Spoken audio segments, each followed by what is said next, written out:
friends want to make the playlist for your big party. Yeah. It's just kind of like an added feature that we got when we got feedback from some of the other people we went and interviewed. That was kind of like something that they really had, like an idea that they had that they really felt like would be useful. Yeah, and I think it's when collaborating. And I think it's a good starting point. But I think in terms of being the host, quote unquote, because you're looking at two different interfaces. One's the user and one's the host. Yeah. And you can kind of a little more, like, whereas on the user end you want to be really fast and like slick, and whereas on the host end you still want to be fast and slick and really like have an engaging and easy to use user interface, but you have a lot more room for and this is something you can focus on at any point, I guess. You have a lot more room for features and dynamic usage. So like playlist tags are a one-dimensional kind of way of letting the host kind of manage their playlist in a kind of qualitative sense. It's not like overload. It's just kind of there. It's not like it's going to filter out everything. It's more of just like, this is like just to give a heads up of this is like what we're going for. Yeah, and I think it's a good starting point. But I think in the future, like in later phases, I think expanding the tags to give hosts a lot more control over how they manage their playlist. Mm-hmm.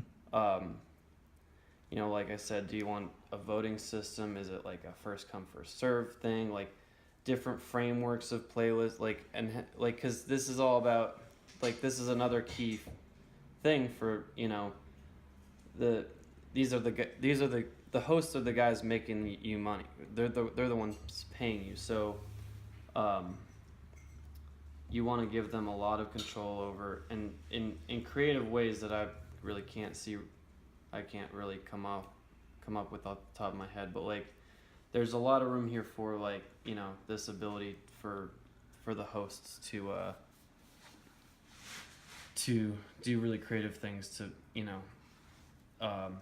manage and maintain their playlists as they're going through, and giving them those options and flexibility is, I think, also would go a long way in developing a really robust app. Definitely. The last thing I think that I haven't hit on is just like your profile page. It's pretty straightforward. Your playlist, your friends. You can favorite other people's playlists so that it's just like, and like have followers and everything. But then also you have access to the shared playlist so that you can do your suggestions and voting, given the playlist that you're connected with. So the profile, it's kind of like where you have your collections of things, but having a profile is more for your ability to connect with other people in terms of being able to invite them to your playlists. It's kind of like just the core framework, because a lot of the competitive companies in this market are really based on hotspots. Here I am, like, who's around me with this app. Now you accepting them. It's not anything about like, this is me and my friend list, and I can invite people, and that's like so useful for this type of thing.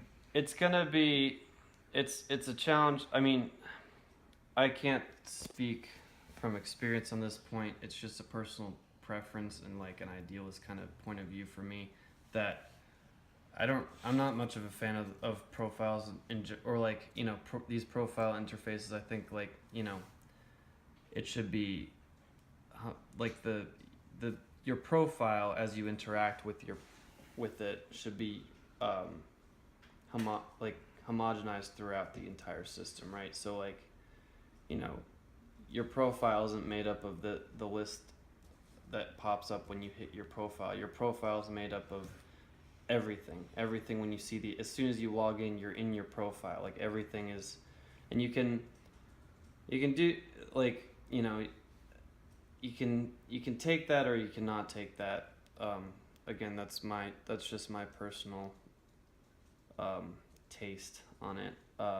But there are creative ways you can still keep it very user, like kind of social and profile oriented. Is it almost like without actually having like all of these things could be placed in some other piece of the app? Yeah, I mean, this homepage isn't really, it doesn't need to be anything. It's more of like you can just have your playlists page, and you don't need. I mean, recent activity. That's this button. You don't strike out recent activity because that's this. Okay. Shared playlist. That's some combination of this guy up here, your nearby playlist or whatever. I mean, in conjunction with this guy for the more long-term like playlist collaborations, you hit your music library and you have your playlists, and that can coincide with your shared playlist. I think this app wants to, because like that's kind of what Spotify does that, but I think you want to be a little more shared playlist oriented, so you can kind of play with that. Favorites, you don't need favorites. You can put that, you can make that clear by what pops up first in the search bar. This is almost like, in my mind, like what you would see when you search yourself, because this is what like I see when you search other people. You have access to their public things, like their playlists. Yeah, I see what you're saying. Their recent activity. So this is like just it doesn't really stand on the priorities of these other functions being here. Mm-hmm. But I feel like having access to some kind of like, this is your kind of interaction. Yep. This is what you're doing. This is what you have on here. So So no, that makes sense, right? But and it makes sense to kind of have this as a nifty little template for when you do bring up someone else's profile. Plus, it could have billing on here, like connect to like. No, yeah, I think I think for the people personally, kind of embedding, going more with the theme of embedding all the functionality within the app without kind of bringing up these explicit profiles. Billing and whatnot could go under settings. You can sprinkle all these things across your app, and even for other people. Mm-hmm. I know you want to be. You got to balance that with being profile oriented, because I know you want to be different from your competitors. But I think there are creative avenues in which you could keep it profile oriented, even but still spread everything. Just kind of sprinkle like salt across the app. Yeah. And it's already halfway done.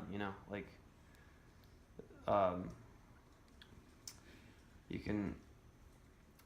You have to dig a little deeper for like other people's profiles and how those are going to be viewed versus you. Yeah. Mm-hmm. But it's something you can play with.